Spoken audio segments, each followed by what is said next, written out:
taken out by the Storm Surge. But here we have another little engagement about to go down here. It looks like the Vic is currently turning, this house inside out. There's a team very close by. Rotating forward, just station. Plus, you do have one more player at the gazebo in the middle of Pleasant Park. Going to rotate up on top, and I think now's the time to try and get a height advantage. You don't want anybody to apply too much pressure. Plus, they are further away from the zone. So the team from TCK, they are in a good spot to just try and stormhold this, if that's what it comes down to. You have 3 potential point pickups here, eliminations. Actually, pressure going in here. Muser taking the high ground on top of this trio. Used that shockwave and got up on top. I would expect pressure from the other two here momentarily. We will see. But there is another trio. Look on the minimap. You have another team coming in from behind. So now both the trios that we just saw on screen right now, they're coming out here at this middle.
Didn't have the number up on the screen at that moment, but you have to think throwing away a positional advantage the last second there, especially because you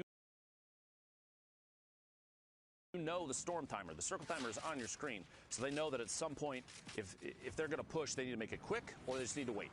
Chose to move out there, and now they're on the outside. Meanwhile, 3 HP. The other two from the trio, Matsui Amplify still up. This is the winners from game 1, by the way. Oh, they are. 25 points, a big lead going into game 2. This is what we like to call shambles loot right here, man. Mira with no heals, 3 HP in a dream. Amplify also equally hurt. They do have a couple of eliminations to their name here, but it's looking pretty dicey. Look on your mini-map. They have to rotate past so many teams, and they're sharing loot right now just to try and give everybody a chance.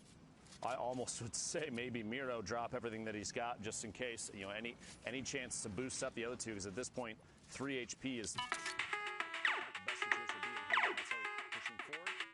The team not yet on his toes. You see if you're watching the just a second there. I appreciate that. So kind of leading the charge here. He's the only one with shield on his team, so he says, I'm going to go out first. I'll do the building. I'll do the leading here. Taking the path to the next zone. It gets him a little bit closer to the safety spot. I think the play here is just catch a pick, get this siphon, you guys get a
game. Yeah, perfect huge. time to come with the explodes right there. He's trying to break through the build. Someone's going to catch a sneak shot from behind, though. That back right corner, Miro down to 49 on the ground. Matsui probably going to have to leave him out to dry there. Another team making moves on the side. The safe zone, the next safe zone is the bottom middle of your screen, or bottom middle of the current safe zone. You see the bottom right there, the mini-map. 5 damage below the threshold. Skype solo right now, looking for a tag. And he does actually find it, and an elimination is a big point right there. 20 trios remaining to get close to placement points before too long. Just looking at the feed, I saw Mitro still in the running here somewhere in the game. So that trio, top 5 trio, still in the running here. I think our number 1 team might have been completely wiped during that push right there, so they're out. They cannot accumulate any more points, but they did pick up a lot of eliminations, so you best believe they're still in the top 10 as far as we know right now. But it's so early. It's still so early. There's a lot of opportunity here. We still have a number of games left. Camo, Harmy, and Pepper at the top of this, looks like 4 or 6 block tower. Stinger to apply pressure while the minigun is going. Love the EU tactics. You don't see too much minigun other regions right now. This Tamawamo does go down. Well, imagine that many rounds from the trio, all shooting at your single build and you're by yourself. Basically GG at that point. And this team here is also just heavy on the elims right now. An effective 7+ for the squad right here, and they have the prime position to catch the picks of anyone rotating from the backside. This is actually perfect too, right? The heavy congestion is below them. They don't have anyone up here in this layer with them. The closest person is this trio right here to their left, and it looks like it's time to get that focus fire on. Yep, here comes the minigun. The mark for attacking right there. Stink to apply and make a move. You use those HP tags that pop up, the 5, to see where your opponents are rotating. Now they're in literally the very bottom of the same builds. You have a ton of people stacked up next to each other at this point now. But Camo, Pepper, and Harmy look like they still have the ultimate high ground, the best spot on the map right now. That being said, they're on the far west of the current safe zone, and they need to rotate southeast. Hopefully, somebody's got a launch pad or shockwaves in the inventory to make this rotation. Otherwise, they're going to have to build across and tarp over everyone else underneath them. You do still see Benji, Fishy, Mongrel, and Mitro right there on your screen. They are still in this one, looking down from almost the same angle. Here we go. Well above the damage threshold for Storm Surge. Excellent spot, and 12 rockets in the RPG. They're going to build on pre-built structure over there. Let somebody else put up. It might even be their own builds. And this is Start exactly shooting what you rockets. want to study.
It still hurts to hold high ground from zone 6 so early. They're going to be forced to jump down soon if they can't, kind of map conserve properly. They're getting broken down consistently now by the shockwaves. These are one of the cons that happen when you take that high ground, because you don't get the pleasures of looting the players you drop, right? Just like that. All that loot's gone. They actually can't use it. And every time you hear a shockwave, you'll see these players snap and look up in the air to see if they can try and find who's on the fly. In case you have free shots, as that elimination is secured. Mitro picking up a knock on Falconly in the feed. Another one for the trio, 7 remaining. I've got to say, if this is not a win for this team, I don't know what is. It's going to be a close one. Mongrel actually did not have any more AR left in his gun. There's no more RPG left here. It's a straight-up shotgun battle. This is a crucial elim. That's going to get them some of the resources that they need to hold this high ground here. And it looks like it's cutting back across, so lucky for them, they're going to be able to kind of reuse some of their resource here. We have a couple players left in the game here. Red Rush in the low ground, Shaka and Cal as well. And here's Mitro just raining fire. That TAC sub SMG so good for shredding through builds right here. And honestly, it can pierce through the turbos like right there. These are the shots. Good pressure right here from Mitro, putting down the fire, putting all the ammunition to use here. We're almost in the final zone now. This is it. Storm Zone 9. The close in will happen. Looks like Benji Fishy's going to go for that high ground. You saw him elevate himself right there. So he's going to get out of the harm's way of the shockwave, and Mitro's going to stay down here and just get down and dirty with the TAC SMG right now, Lupo. You have to remember at the last set of placements here, the points really kick up as you go from 5th to 4th and 3rd to 2nd, and then the victory royale. So every time you see a player go down, like right there, the 4 trios remaining get even more points. As soon as one more trio goes down, we're looking at 1st and 2nd, and that's it. And we're down to the very last second here, the spray from above. This honestly, as soon as we got to top 40, this was Mongraal, Mitro, Benji Fishy all the way to the end. No surprise here. And a monstrous 12 Elim game right there. And you saw even in the final moments, they did try to drop a couple of medium bullets there. But with that, we're going to send it over to the studio with Zeke and Sundown. What do you have for us, guys? Oh man, MMB starting off the day strong. We are one step closer to Shio eating an entire jar of mayonnaise. It's escalated because he said cup, but we really didn't define cup. Some people was like, is this standard measuring cup? And someone was like, honestly, it should be a World Cup. I was actually just back in the kitchen looking to see if we could find any mayo. I'm gonna have to make a run tomorrow because after that last game, it was just incredible. So that is 2 matches down in the heat. Let's take a look first at the standings and see where we're at after the first 2 games because, that's weird. Who's that up top? This might as well just be Shio, eat mayonnaise. I mean, I think so it the reads. one thing, and we saw they had a number of elims. They were in actually 4th place after the first match, but then the 12 elim plus the victory route, Zeke talking about it, every single one of those being a point, and then the victory route being 15 as well, pushing them up to 38. They're already 7 points clear of Falcony, Robabs, and the Vic, who've been playing very well. 19 elims there is pushing them 5 points clear of Amplify, Miro, and Matzo, who had an incredible first game. I mean, it's been an... Oh. I just want to throw out a quick little apology. Based on score, I had assumed that because Matzoe, Miro, and Amplify had first place, that they had the Victory Royale. They, in fact, did not. So, my apologies. All we were given was placement on the screen. That's my bad. Back to you. We got to keep him honest, and we love him very much for it. But don't forget, the top 8 are moving on from this heat. So right now, you must be this tall to ride. So if we're looking at just top 8 the points, 18, that's just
Just as Mitro would say, that's crazy. They are running it through 38 points. And again,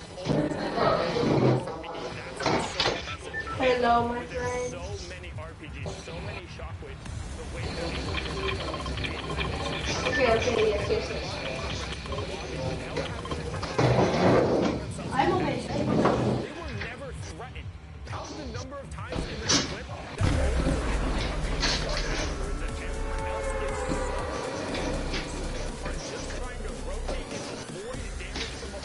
that these guys don't have to do really anything in terms of defensive play, and they can just focus on going forward, and it seemed like it was just going to be a win. And honestly, I want to roll this all the way back to Shaolin Just talking about the retail drop strike, how your early game sets you up for an advantage. They have so many tools at their disposal, from ammunition to rockets to excess shields to having enough enough maps because they had rotations early on to hold it together. It just makes it so easy, so clinical, and where you're just interested in competitive movement and getting better. Guys, server replays. Check them out on their social media. Their streams every now and then because they can get a little loud on the comms. Ballas does a great job breaking that one down. And let's actually take a look at those two of the standings because, as we talked about, in the Heat formats, the top 8 are going to advance. But just so you can get a hint, 5 elims right now is getting you up into that second phase. There's 32 teams each for the Heat. You need to be in the top 25% in order to advance. And you're up every single one of these guys that are present. They're all capable of stringing together multiple free runs. You have 6 games. A third of them are down. You're now into kind of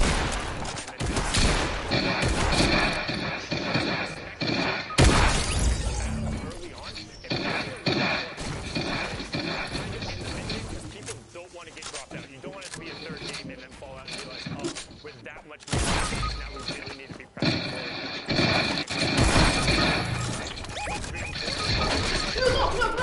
Hanging out. Just like, oh, there's people over there?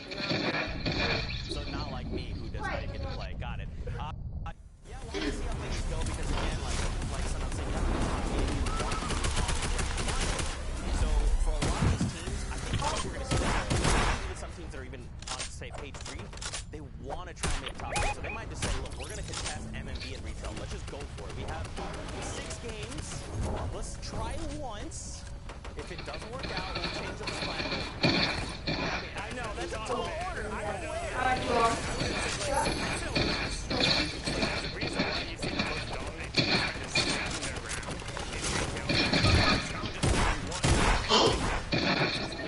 we're confident that we can take those early game fights with these. Like, if you want to split the houses, like, that's fine.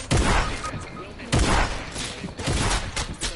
like, they see 50 pots. They see points on the ways. They find this way. No, it's serious. That's how MMB and retail confidence, and the mental game is so important, particularly in a Heat structure like this, where if you're in the first 2 games, if you are hanging around off this page, if you're not in direct contention, you might think, man, I'm struggling right now. Like, we really need to get into this. In reality, you're able to string together even a victory royale right now.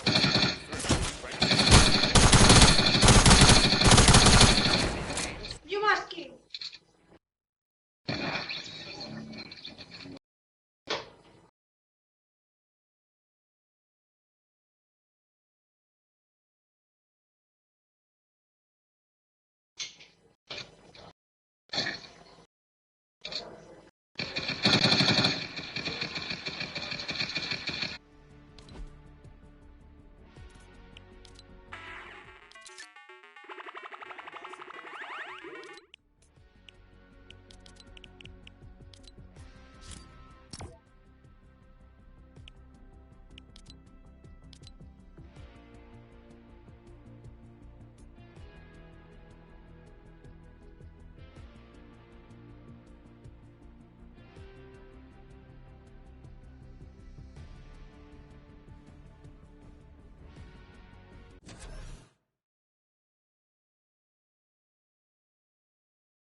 Better than the rest. It's not like we're basing this off of like who our favorite players are, right? It's going and looking at. But for now, we're going to go to a 10-minute break while we sort some stuff out on our end. We'll go talk to the bus driver, try and get that going.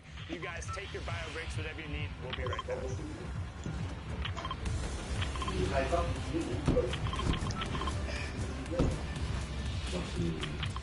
Hello, family. RTW here, and throughout the Fortnite Champion Series, we're going to be trying to get more acquainted with the world of competitive Fortnite. Today, we're going to be discussing 3 different stages of the competitive Fortnite game: the early game, the mid game, and the late game, and what different players as their goals during these stages. Louis. The ultimate goal, the victory royale. Let's start with the early game. Also called the loot phase, this is where all players are attempting to secure their chosen landing spot and maximize their loot potential. In competitive Fortnite, every game matters, so players try to strike a balance between high loot opportunity and safety so as to not waste a game by being eliminated early. You drop at a high loot POI like Retail Row or land at a safer POI on the edge of the map, where less players drop because of less loot.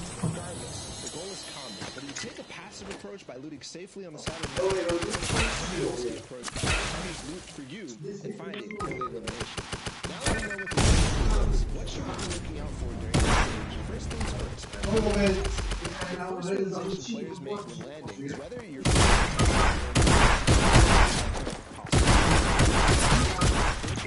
the more disadvantageous either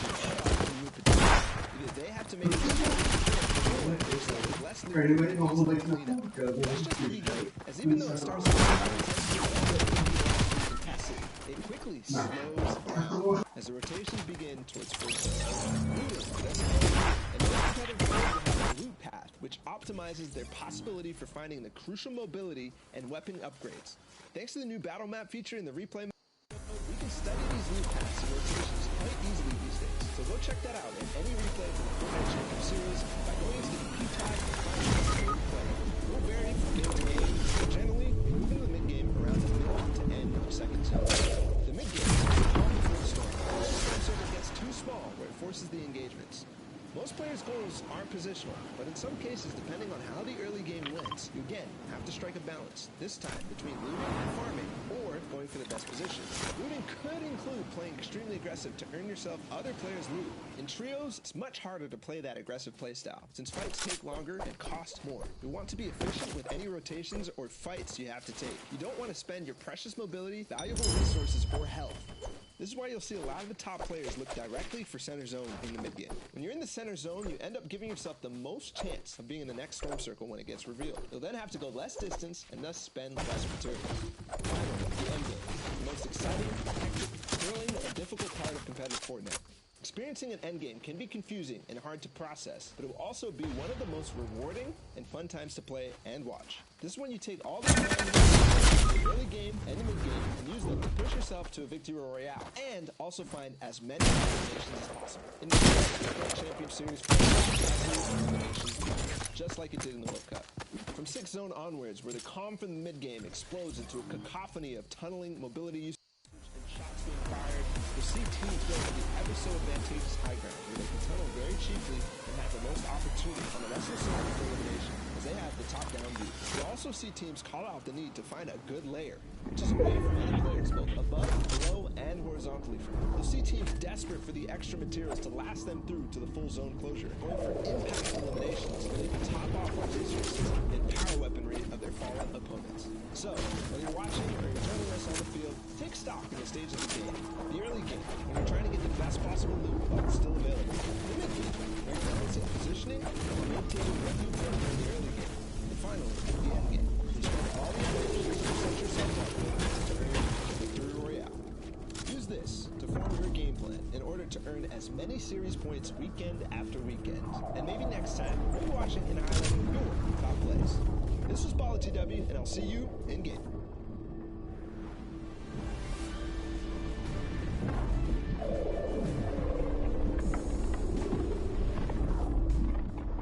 Hey guys, it's Shia Wade, bringing you a breakdown of one of the most dynamic, flexible, clutch items every trio is utilizing in the Fortnite Champions series. The Shia Wade Grenade. We're going to be giving you the basics on how to use at crucial moments in the game and how to adapt and play against them towards the end game. To get started, let's get a refresher on what shockwaves are and some of the basics of using them. Shockwave grenades are a utility item that drop in stacks of 2, with a maximum stack size of 6. With thrown, the shockwave launches anyone within its tile and a half radius far distances, destroying builds in the process, with the added protection from fall damage for the players who use it. The most effective way to gain maximum distance is to time yourself far away shockwave right below you, angling yourself above it to higher over the movement, or towards the side of it in midair for horizontal. If you use the shockwave to rotate through the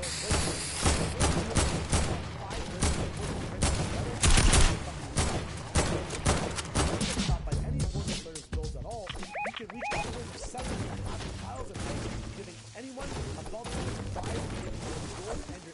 game plan in a split second. Although really easy to understand individually, once entering the atmosphere of trios and teamwork, the use of shockwaves is a whole new dimension. They are deciding factors in win conditions with these properties combined for easy positioning and rotations. Using them and sticking together after landing is efficient and gets the whole trio online, ready to fire at a faster rate compared to the rest of the competition. Saving these days for later use brings an element of surprise as well, and a level of shock to the whole circle. Looking at 8 and 9 zones with densely packed win games, vertical shockwaves with high from with tape solos, the way to counter long tarps and bases out usually proves failure, as you are coverable throughout your whole flight, easily targeted by the trio you're trying to target. Total rolling walls on the way up from your shockwaves can hit against the storm, and if your foundation easily shot out from below. Anything with shockwaves and smooth dots is using them is always an irreversible mistake during the game. Poor positioning,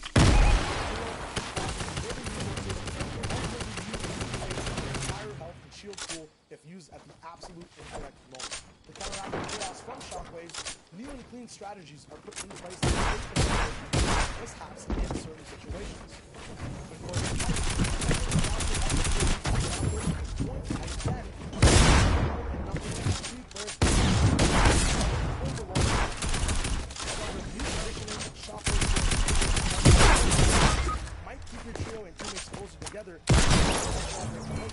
saving crucial maxes and attracting less attention during your mid-game rotation. You also save your total shockwave count by doing this, allowing for more opportunities to down high ground, or rotate. Countermeasures can be taken too, such as keeping your teammates higher than normal, multiple layers above you, and in the event of a vertical shockwave, you still have someone up high who can rain down and support your trio on a root position.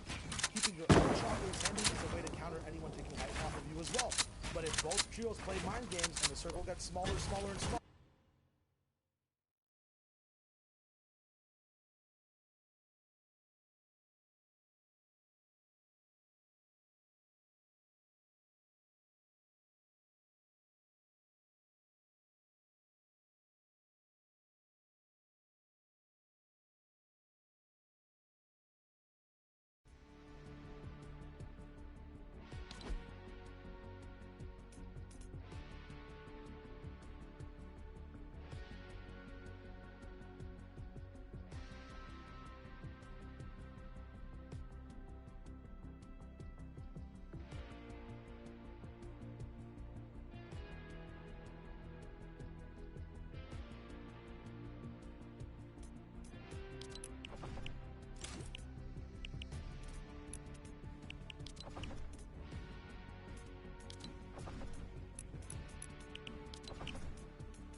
final results, and we're gonna hop into some of the action. And also, I just want to say, my predictions for Middle East are looking pretty good. I know Z kind of hinted at on the FN Competitive Twitter and also on the YouTube some of our prediction and our preview piece we were able to go through, and we talked about what some of our predictions, particularly in the Middle East and European region, are. So make sure you get up to date on that, give our thoughts and opinions are.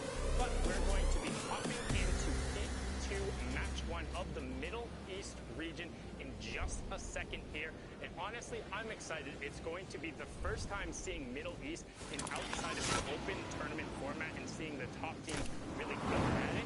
And honestly, looking at the heats afterward, there are a lot of big changes now up on the board here. You can see there were some differences in the predictions. One, I will say, I was the one who predicted Flame, Prime, and Hunter up there. So swap Zeke and I's names, but otherwise, Fox, Hero Captain, and Steve were the favorites and going through. They performed final tomorrow. However, Flame, Prime, and Hunter were also able to have a positive day in their heat and advance through. So predictions so far are holding steady, and it's going to be exciting once we get in. There is a different style of play, different types of gameplay from all over the regions, but enough from me. I've talked enough. Throw it on over to Lupo and Monster as they take you into Middle East 8-2 Match 1. Sundown, thank you very much. Just a quick note to those at home. Occasionally run into issues on the cast. Do your best to not get too worked up about it. You know, there's a lot of things at play here. So you have to imagine a 10-minute break is an insanely short amount of time to recover and get back into the game. The Middle East region just starting. Pressure in the bottom and the pump shotgun. An early blue pump shotgun in tilted down. As you can see, is honestly one of the most powerful weapons you can get. It's so hard for it.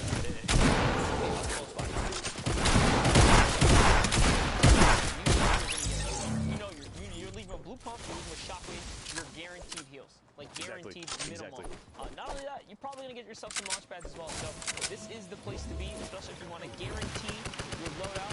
And you stick around just to get back to the lobby. Not much you can do there. You catch one pick, maybe you get a point for your leaderboard, basically.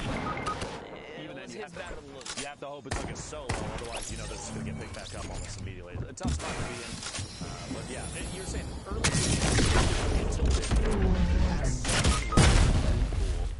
the trade-off of not being able to build, or in some people's mindsets not having to build, because you can just focus on gun skill and accuracy, is such a big factor in building up and it's huge. Like I said, it feels like crazy.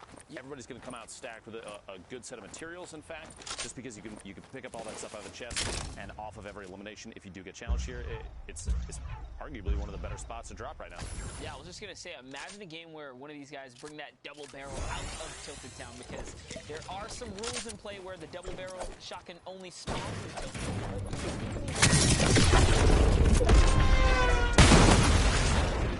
He's having a little bit of a struggle there. Sometimes. Control again. Apologies. Control again.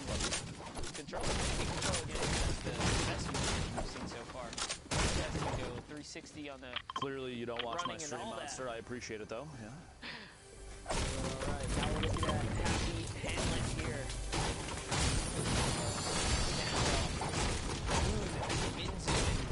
Here have that high ground. There's 3 teams here. The prediction from 4 of the 5 of us, one of the players, Klops, going down in the feet up top there. You hate to see that. If I had to guess, I actually did a Middle Eastern bot review. They landed towards Junction, so they must have had some kind of problem right off the hills, but we'll talk about that in just a bit here as Kenji uses a valuable shockwave to try and take the high ground here, and he is going to get chipped just a little bit. Such a nice pinch going on right here, and this is one of our newer competitive regions, so a little bit of catch-up, right, to catch up to the rest of the competitive scene per se. I wouldn't even say that, honestly, because some of these players are so good, Monster. I mean, we've even watched each other grow very quickly playing the game just from watching these competitive experiences. you have opportunities like this. Look at that. TVG immediately flicks up, gets the knockdown info, who's trying to shockwave from, over the top. But you have to understand, these players, especially in the Middle East region, have been asking for their own region for quite a long time. So you know they've been watching the competitive experience between all these other regions. That kind of learning has to have happened big time. That was a filthy little ramp edit right there to catch AZ2M. And yeah, that's what I wanted to touch on, is that they were held back for so long because of the ping differences, right? Yeah. But now having their own region, a lot of it has, a lot of these players have found a little bit of remedy in that factor as well. So good for them. We see new faces come up and have their moment. Pretty much got a little highlight here today. Revive right there on Minzu. Knock the middle of that fight. A valiant trade, though. Honestly, if your team only suffers a single knockdown, you pick up those 3 eliminations. I'd say that's 100% worth it. Those bubble shields in rotation out. Team moving up on top of the hill. Outside. He's actually hit with a little headshot right there and ripped apart all this shield. Now forced only down to bandages, and this is a battle that they have to take on their heels here. I like what they're doing. They're backing up as a squad, trying to use this time to also gather some mats in the process. This team is not letting up. You have the NL squad right here, Nella, Easy, and Saya Zine right here, or Saya's Ren, excuse me, and they're coming in with a push. They're still fully shielded up for the most part. They'll get the ultimate high ground right now. Gonna have to fight out one player all the way at the top. Shots coming out there. Looks like a teammate trying to knock down that build as they're pushing up. Sai, ultimate high ground, looking down from above. Little splode from underneath. Gonna have to build against that. Waiting for the peak shot. Last second before getting to gets a ton of big shots. The last one, there it is, finds the knock on Izzy. They have the advantage at this point. Picks up that elimination up to 125 total HP. Nella gets knocked. Wild Gamer picking up that elimination. And an RPG in there is going to be huge. Tack shotgun shots back to back. Finds the third one. And that is a solid 3 eliminations for Sai. Wild Gamer making it up for the loss of Silence down there in the bottom left corner. Fighting on the heels right there. They turn that battle around. Very well done. Not Sai, I've actually had the pleasure with, I'm pretty sure, talking as I browsed around the Middle East. Just good to see them pulling up and performing here, as they now are pretty much clear, and they have the zone. They're in the clear. They have the zone. They can get this revive off. So Silence is going to be able to come back in the game as he gets on the reboot ban. Huge value. That being said, the inventory of Sai has 2 green tactical shotguns in there, some bandages, AR, and that TAC SMG.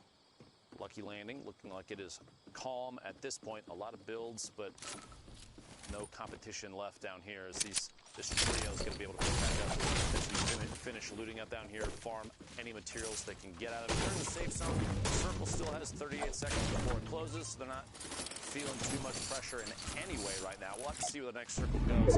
It's a good opportunity for them to build up a good buffer of materials, healing, any leftover loot that might be down here, and make their way out in the next safe zone without much issue. Meanwhile, Suber, Sammy, and Dream pushing outside of the storm. The far east drop here in the desert. Such a weird place to play as well. The moisty palms where you can't just crouch freely. You have to be very cautious. A lot of the competitive players opting to unbind the crouch just in case. You don't want to make any mistakes there. And honestly, if you do that, you're kind of in the advantage, right? You set yourself up for success, so you don't make any mistakes. I know myself, I tend to crouch in fights all the time. You don't really realize it till it happens, but it's a tough break when it does happen, I'll say. Looks like an attempted shockwave to avoid a fight there, but Saber does get the pick there. A knockdown is rotating into the storm. Get to safe. It's going to be a nice little knock there. It's going to replenish his health up. There is a player outside of the storm line. It's going to be his teammate, Will, who's waiting nearby. And you can see over at the other kind of crater there to the left where you can farm up all the stone. That's probably where the rest of that guy's duo is. Most likely. Trio, I should say here. But someone does see the rotation. They're pushing on in. We have a trio coming in. So now's the time. People just coming from the storm. You think you're in the better position. Pushing is basically a no-brainer. You see here, gonna have to fight to stay in. You heard the shots outside the storm wave. You figured you might as well push out. These guys are going to come out with a little bit of health tick. Anything to have that advantage there. Dropping back. All right, Sammy, Will, and Super here says, you know what? This is not the battle we want to take. The third party Oh, it actually isn't a third party. They're just pressuring with Splodes here, so they want to back up. They want to reset a little bit here. I don't blame them. You basically started the fight not as a full trio. Sammy was still outside of the storm, so rotating back away and saying, this is not the fight to take. We're not exactly the best fight. Plus, think about it, they did force that team, the team that applied pressure from inside the safe zone, to burn through some traps. There's some zap traps in the wall, so you can get rid of those, put those out of the game, which is great for later in the game.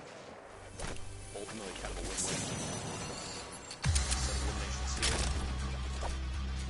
Nice little look right here. You can see those teams that are on the west and north side of the map forced to fight their way down now. Quite a rotation here, and this zone seems to be pushing all the way south. So later in the game, the more congested this rotation will be, later in the game, you really want to get down here early.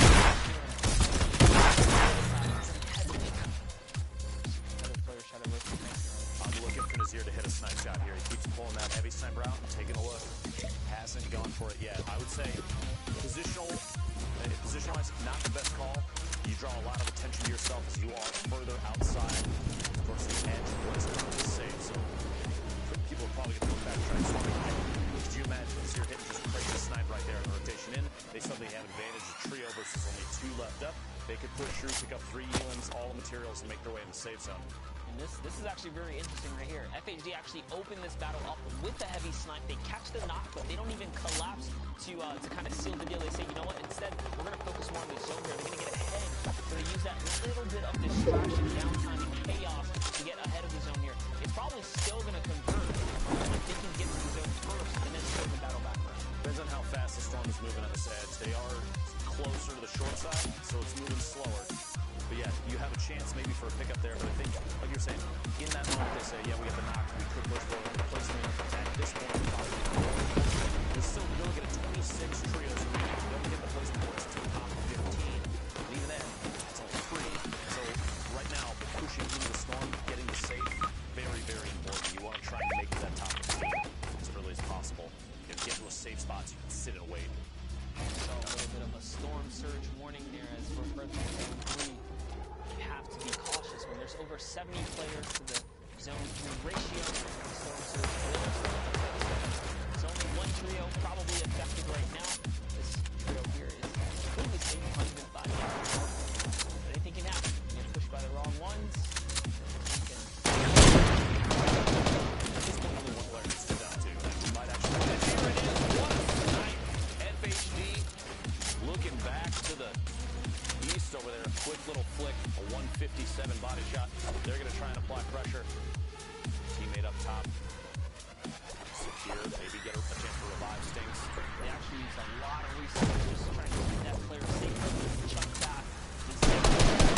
Stinks are using all, if not most, of their throwables right there just to hold down here in the factory area. And this is the second time now they've caught a knock, and they haven't quite, seized the moment. Very probably might come in a lot later on, though. Honestly, I think that's the smartest play, because you see right now, all 3 of those players up on the hill are stacked up next to each other, and they may have seen, because you had people that were rotating in, I believe that's southeast of the little factory area they're in right now, so they get the knock, yeah, but you're down.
over if you look at your map, but they're going for safety instead. It's a long rotating rotation. around. You see that those two trios in the southeast side, they're rotating around trying to get in the safe zone. Meanwhile, these two teams that have literally fought each other time and time again now are finally applying pressure. NM7 with a build-up, trying to get the high ground. Not going to be able to do it just yet. Going to wait just a moment. Doesn't want to get pushed too far in on that trio without his teammates at his back. One elimination currently, but if the pressure is good and gets a better position, might be able to convert that into another 3. We'll see here in a second. Shots from inside the safe zone. They're just at the edge. And there are so many teams so close together. 1, 2, 3, 4, I believe 5 trios within probably 50 meters of each other right there. And Aziz and his trio is actually really lucky. Aziz was traded out, but that duo, what was left of the trio, managed to squeak away here. Heavy Snipe returns. He hits another one. FHD is on fire right now with the shot. So you can see here, this team is scary with a double Heavy Sniper. They're loaded up right now. Here comes the focus fire. A trio focus fire is big, but FHD pays the price. Another team up behind. This is what I was saying. 5 trios in one, like basically 150-meter circle is so tough because as soon as you start spraying on one, everyone's going to look at you and say, you're exposed right now and you're not looking at me. It might be the time to take a shot. Imagine if instead of AR spray, that was a heavy snipe. That could have been an immediate knock, and then suddenly the tables are turned on this team for power. That's right, but it's okay. Power has plenty of heals to spare here. You kind of hooking them up. They still have 6 tug splashes. They have, Serps for the rotary setup right now.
A couple of bullets for G. Nice reaction speed right there. That shockwave play was not the one to do. A valiant effort, but did land right in the middle of a trio, all kid to the teeth. G has that shield bubble out. Looking to potentially make a rotation soon. We'll have to see here. I almost want to see one of these players toss it straight up, knock it down onto their own head, and make a move with it at the same time. So he puts the bubble down so that their pad doesn't get taken out. So he says he's gonna set that up for the safety right there. Just like that, they are able to skate away and get to the next safe zone here. Nice alarm rotation, perfect launch pad. Not a single one of their teammate was affected or shot on that rotation right there. So that was a very clean pad away. See, Power still solid right there. Toggle, Eska. Another player from one tap's gonna get taken out right there. Toggle's chucking in all of the grenades right here. Flexi goes down. Iki gets taken out right there, and he catches another knock. That's a triple knock with the grenades right here. He just let him go. But grenades are pretty good, especially when you have so many players stacked together. You have your teammates spray down the walls where you're tossing those things. And just look at the map. They're all in the same spot, so naturally you're gonna hit someone. We're about to get into placement points here. Just before we cut, we have 16. There you go. 16 trios remaining. As soon as we get to top 15, everybody picks up a set of points. 34 players total, which means a lot of these trios are no longer trios. You have quite a few single or duo players left at this point. As the feed's still lighting up, players are now forced to the northwest side. Set up a shockwave, right? They kind of set up the perfect shockwave kind of play here, angling the structures. Craftsmanship is key. Yeah, no. Having to set up shockwaves that get on out. Very scuffed shockwave here. Yeah. Sigil with a big move there, landed literally in a set of builds.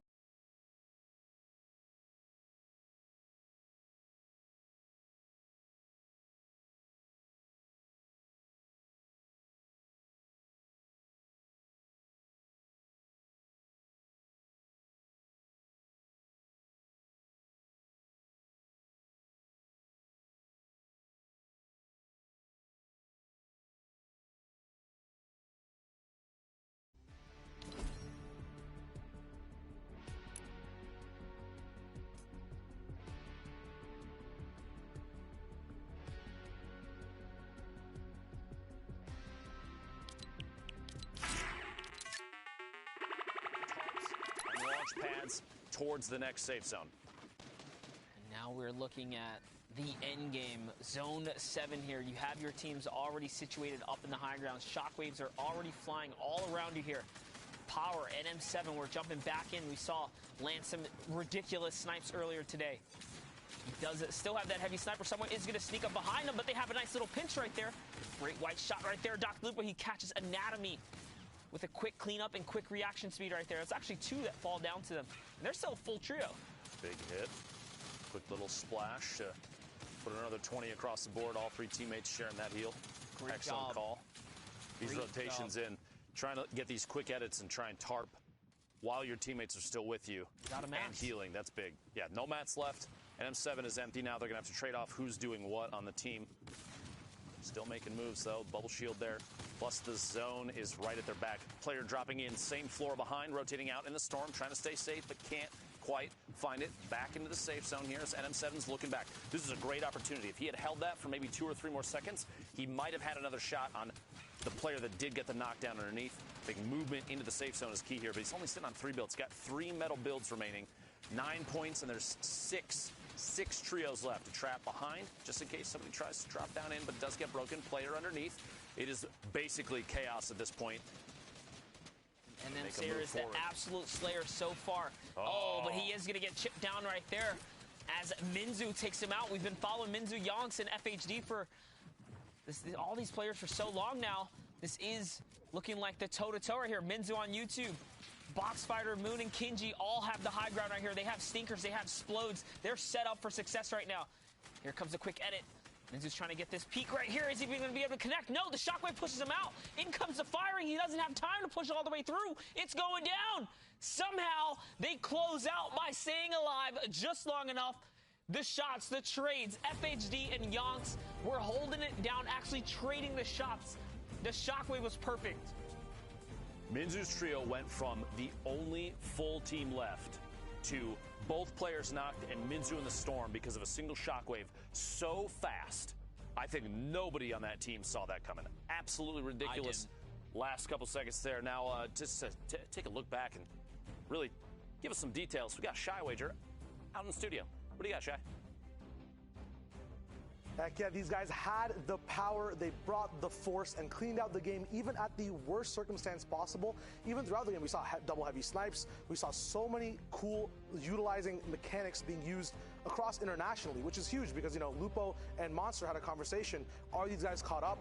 Do they have enough time? Is everything, you know, in place for this region to be at the top spot next to EU, NA, right? We have this breakdown of a little bit of separation in the middle. We have NA West, EU, Brazil, as well as NA East, and they're all in that big top 8 region. But we have these top 4s. The first time Team and ME on the board, these games actually broadcasted as well. We can see people now becoming stars, right?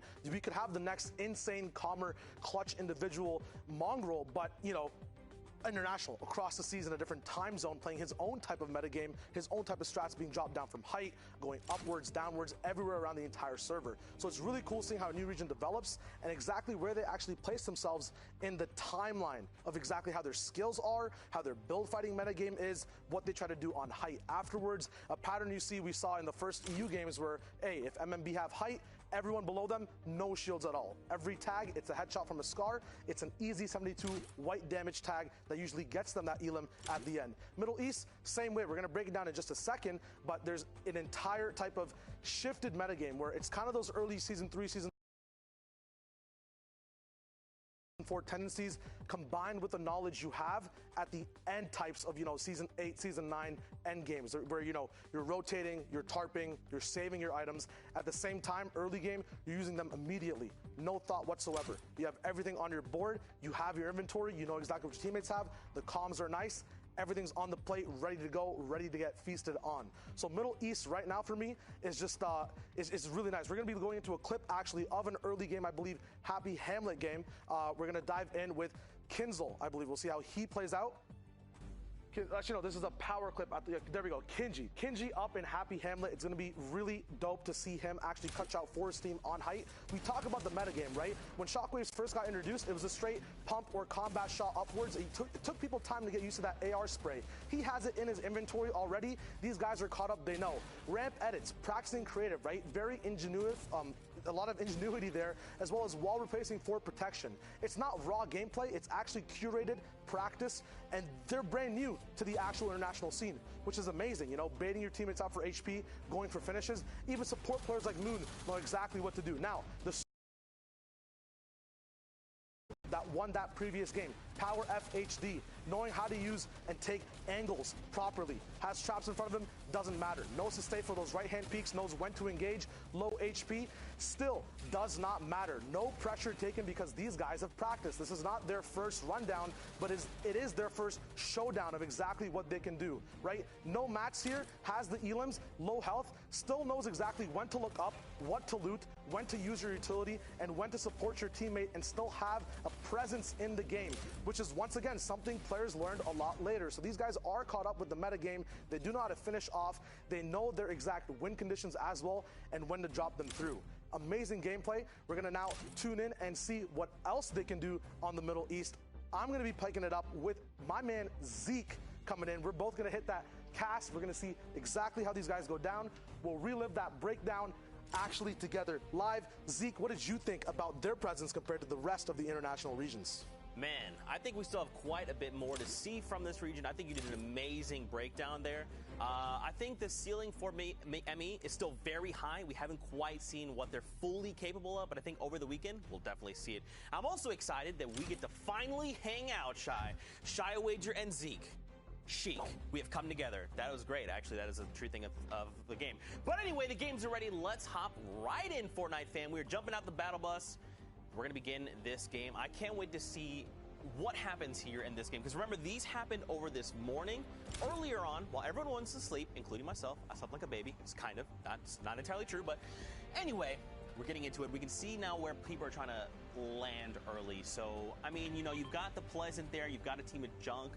The old Villain Factory, you've got some at Snobby, some flying even over Greasy. There's still quite a bit of teams, though, still that are airborne.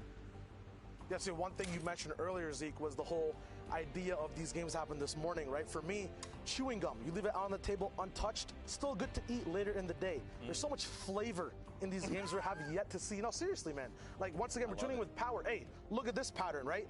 I kind of, went to the FHD/Mongrel comparison.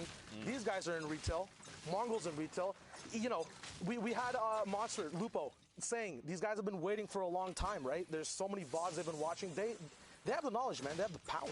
Yeah, and now look, they land over here on the, what do we like to call this? The top side is blacktop. So residential. This is residential. Yeah, there we go. I literally came up with it as you were saying. What's wrong with me today?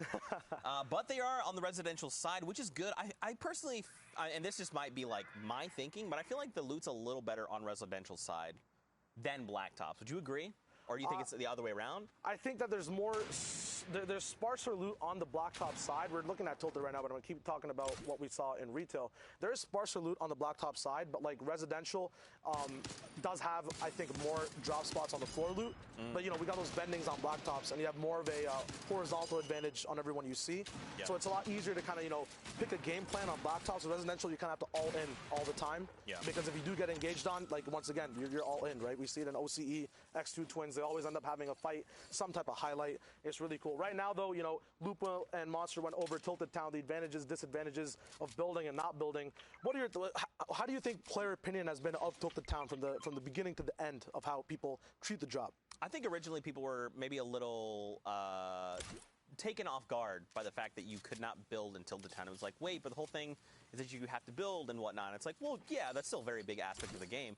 But now there is a POI dedicated to you testing your shooting skills, right? How good are your angles and your peaks? How good are your rifling skills or even your close quarter combat skills? And that's what Tilted offers in its current state. But we're back on board with the Power Trio, the Trio of Power. They have themselves a Brute. They are looking to take it to this other Brute across the way, Shy. Now, what's crazy here is, remember, they have these laser designators.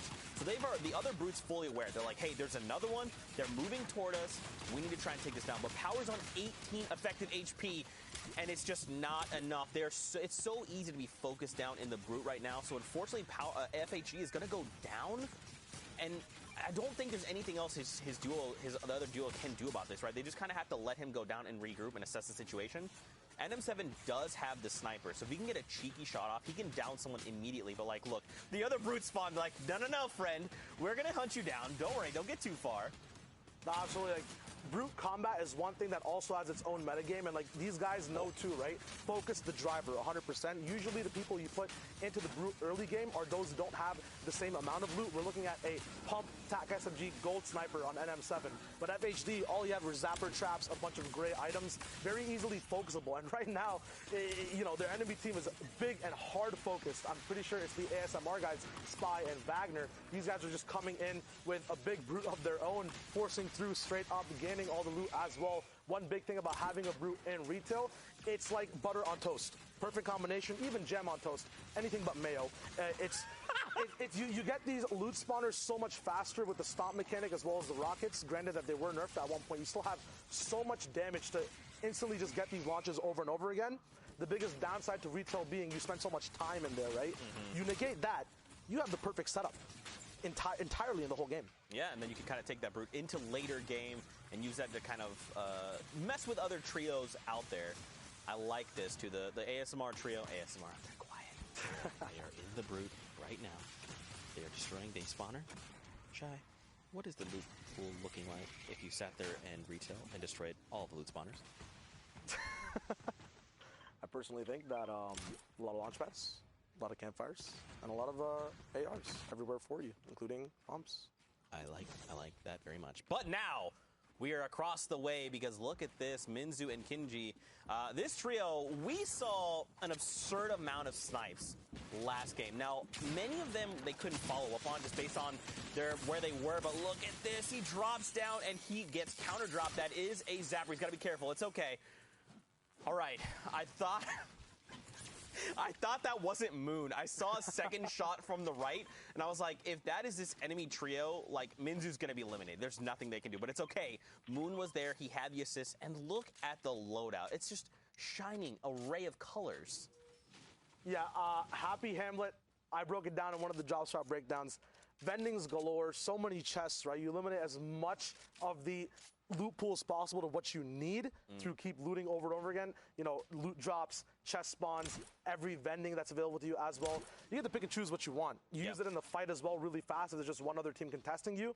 Looks like these guys are the kings of Happy all the way in the Middle East, which is huge. We have now two big things as well that a lot of people don't realize in the game is when you have kings of a drop spot clash against each other, you don't really see where people come from, right, in the end game when they're on height. But now that we know that we have the ASMR boys having all of retail, we have this rainbow loadout on every single person from Happy. We can now see the storyline build up all the way to the end game of these two star trios at the moment in this game. Yeah, I mean, these guys are looking very, very good, but look who else is here. We've got two trios just in front. There is one player from a trio left in Old Yonder, And there's a trio making their way over a hill by that long ravine there. Okay, so it's Sazerain there, who's by himself. I'm not sure what he's still doing there. It looks like he might just be crouched, just potentially trying to loot there. You got Simar, JD, and Cake Park, Dash? Cake Pack, Dash. I like that. I like that. I do enjoy some cake as well. But now they just get to kind of walk into Old Yonder. I mean, there's obviously going to be no loot. They could farm up for materials if they wanted. All right, I take that back. There was one piece of loot, which was just the ammo box. My apologies, didn't see it. But now they're right here on the edge of Storm, right? Yeah. Of the new safe zone. So they're probably feeling pretty comfortable because they do even have a shockwave, which look like they have a shockwave apiece, and they even have a jump pad, the launch pad to get them to safety. So it's all going their way here in the early game. Yeah, there's an absolute skirmish all the way in the snow side. We've kind of seen things develop, I guess even in Middle East as well. A lot of the people like to land split. They like to be up in the air. So to set a stage for you, Zeke, it's always just, you know, a bunch of people playing desperate with a bunch of trios that have already finished their fights. So you can imagine, you know, how scared people are split off. You can see exactly how they rotate it in. And you do see a little bit more survivability coming out of snow side towards the bones over here, towards the big monster skull. But at the same time, there is, you know, those mid-game fights that do break down at times. Right now, we don't see any. We can drop into just seeing the options that Toggle has now to move towards, I guess it's the desert biome, towards the bottom. Yeah, I mean, there's still so many players left. 75 and 26 of 31 trios left. Don't forget, we want to hit top 12 before we start seeing any placement points at all. And we're right now in Storm Circle 2. So there's still so many players that have to be eliminated before this end game, right? I mean, I don't imagine we'll see like Storm Circle 750 people left, but I wouldn't be surprised if we did see that. There's still so much that can happen in this game. I'm curious to see what's happening back at retail. You know, we saw that trio, the ASMR trio. They're pretty looted, and I'd assume with that brute, like, they probably cleared retail, like, super, super fast. I want to know where they went from there, because right now, even, like, Seagull, Toggle, and Eska, they have no eliminations. Their loadouts, it's not shambles, but it's, like, borderline shambles, I would say. It's 100% shambles if it's a big zone, but you touched on it a little bit, right? Eliminations. When do you actually really want them? What is your win condition? So what would you say if you had shield bubbles and shockwaves, the different options people have towards the middle or end game that they can use to actually, you know, come through for elims or play for placement? That's a good question. That's tough. I think it depends on, because like everyone knows what heat they're in, so you know who, if you're paying attention and you're doing your homework like you should be, you know the other people in your heats. You know potentially where they're going to look to land. So like if I'm this trio, I'm not going anywhere near retail, right? Because we already know ASMR trio is there, and we even saw the power trio as well. So I mean, right now they're near Salty, which it doesn't look like, looking at the minimap, no one's there. Everyone's already rotated out, right? They're trying to get themselves into safe zone. Looking at, actually, on the top left, you could kind of see, so right now, look, they're just on the outside making their way in. So we're back on power, and it looks like it's just Yonks by himself. This is a brutal spot to be in. He probably definitely does not have their cards. They're not getting rebooted. There's no way. So right now, Yonks just has to do anything he can. I mean, I'd imagine he's probably wanting to play slow, right? He's like, look, if I can even just play for placement and get us those points, if he can find an awesome pick, great, but that's just like backseat. Right now, it's survival mode. Yeah, the worst sound anyone could have heard from him on the server for his situation is that shield break sound, the whole you know, desynchronization of the shield. So right now, he's worried. He knows trios around him know that he's worried. His entire plan at the moment is to use, you see, half his loadout's already gone, right? We talked about when to use your loadout, when is your win condition, do you want elims? You said it, Zeke, it's full survivability at the moment, and Yonks has to go to the Bronx and even further now to even win the game, right? Like, 0 elims, the easiest thing to do, right? Getting 3 points through eliminations is 3 separate fights. A lot of mats used there, right? A lot of gun skill required, a lot of brains required in the fight against 3 other people. But if you separate it into entities on the map, right, you only have a maximum of 31 trios on the map, 31, 33. So in this game specifically, I think we're at 26 out of 31. We're kind of far from placement, but separating it into just looking at singular entities moving around the map and playing placement that way, right? Using your mats against one entity rather than 3 separate ones in a fight. You can then kind of, you know, segment out your loot, your minis, your mobility, and actually get further and get 3 points without getting insane frags in an actual fight. Yeah, that's very interesting. I hadn't considered that. That's pretty dope, but I mean, it's tough, right? Like, I want to be hopeful for Youngs in this game. And what's different is, like, during qualifiers, you know, you had kind of 10 games and you had 3-hour window. So, like, if you were in this situation, you could say, look, I'm just going to run at a team and hope for the best. And even if I was eliminated, it's fine. We're just going to hop back into another game. But these are heats, right? So, like, right now, everything is on the shoulder of Youngs, right? Because we're going a full game at a time. So Youngs just can't say, all right, let's just let this game be our wash. Like, no, he actually has to sit here and try. And, I mean, if I'm FHD, if I'm NM7, I'm sitting there, like, looking out for him, like, right, you've got a team here, you've got a team there. Like, just try and keep yourself positive. Because, like, for me personally, if I was in this situation, it would be so stressful. Yeah. But these are the very best of the best. They're here for a reason. As I say that, Caster Curse in full effect. I finished my sentence and Youngs gets picked up. It's okay. All they have to do is go back in, let that game wash over, and prepare themselves for this next game.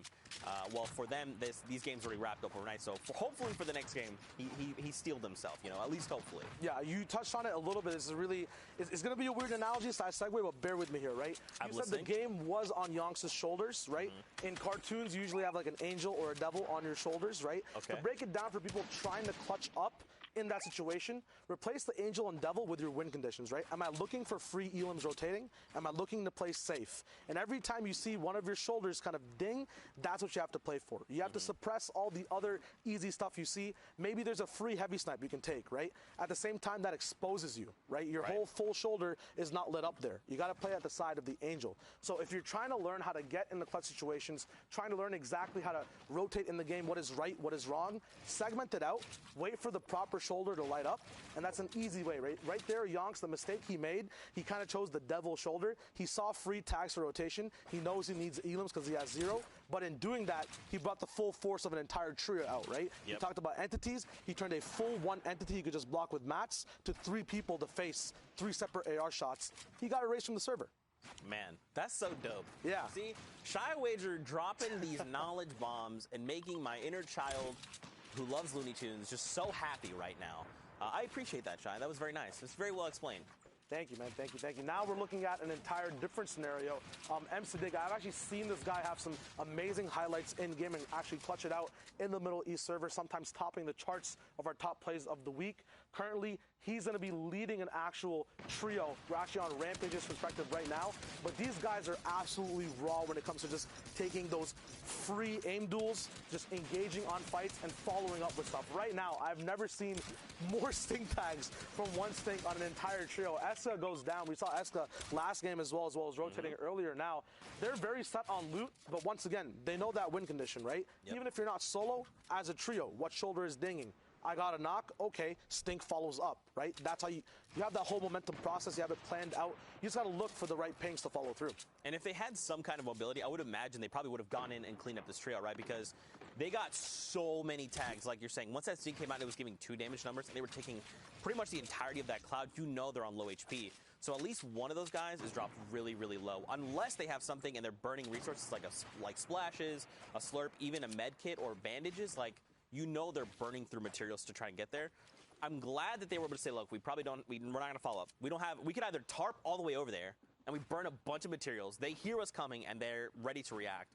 Or you just say, like, you know what, we got them to use their stuff. See, now you're on that shoulder wavelength now. You know exactly what's right. I got it, yeah. see? There you go. So now you can point that out every time you see it. That is literally the explanation of what win conditions are and how to follow up things in the inventory, right? A lot of people used to hate stinks. They realized that, you know, people randomly stink me all the time. That's kind of when they first came out, right? People didn't actually know how to follow up with them. But now we still have 4 stinks in Rampage's box. He's ran through how many trios beside them, right? He's not throwing them for no willy-dilly reason whatsoever, right? He's using them in response with explosives and in response with a knock.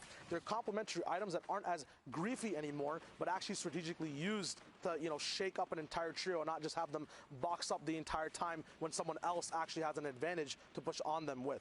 Man, that's pretty dope. That's pretty dope. Plus, I mean, you probably, if you are this trio, you probably want to save as many stinks for late game as possible, right? Because once the storm does start to shrink, super, like, small, those stinks become more and more valuable because then you're just, like, blanketing an entire tarp. And you're saying, as long as you guys are trying to get to safety, you're going to be taking 5 ticks, so you guys can hold that L. But at the same time, like, their loot isn't great, right? Like, it's probably mid-game centric, which is fine, but now we're starting to move into that late game, so they want to try and find another trio to get their loot and kind of propel them forward. Because, like, you've got the green pump, sure. You've got the long range in the air, sure.